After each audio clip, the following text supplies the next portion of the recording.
Infiniti is in the process of revamping its crossover lineup. Now later this year, you'll find the all-new 3-row QX60. However, first out of the gate is this all-new QX55. Now it takes its inspiration from the funky FX of yesteryear. It also gives the QX50 a couped running mate. Behind the strong outward visage sits a cabin that's class all the way.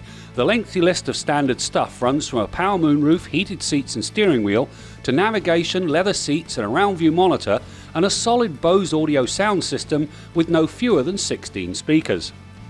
Worthy of note are the front seats and the comfort and lateral support they provide. The Sensory model tested here brings all of this plus real wood accents, a bold Monaco red and black two-tone finish, along with a 9-inch head-up display. It is a polished presentation.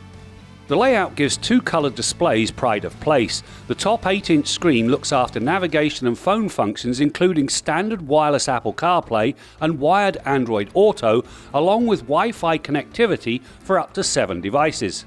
The lower 7-inch screen looks after everything else and is flanked on 3 sides by hard buttons. These give quick and easy access to the key functions, the heated and cooled seat switches and so on. It's a coordinated approach that's quickly mastered. The raked rear roofline really does add to the overall look. However, form does impact function. When you look inside, with the seats folded, there's actually 290 litres less cargo space than you'll find in the QX50. The good news? Well, the back seat remains just as accommodating. Pop the hood and there sits Infiniti's variable compression ratio engine.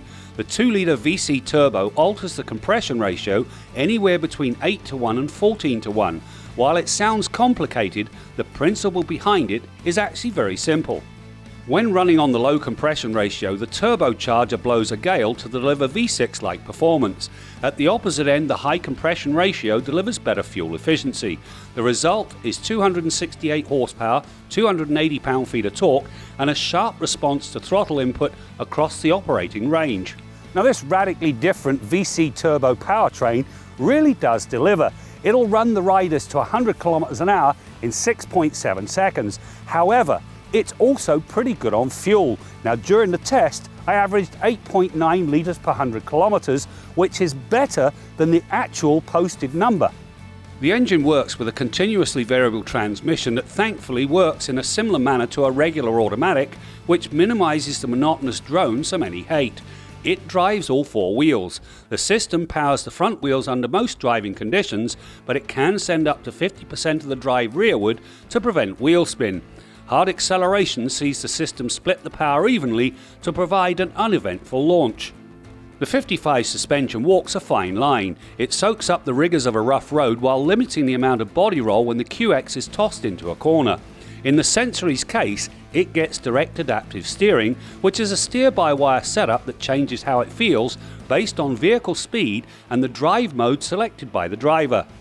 The different drive modes do change the characteristic of the drive and prove to be very important for steering feel. In standard driving mode, it has a high assist rate, so it lacks on-center feel. Personal drive mode, however, allows the driver to pick dynamic or dynamic plus response modes. Both sharpen the feel and it's faster when turned off-center.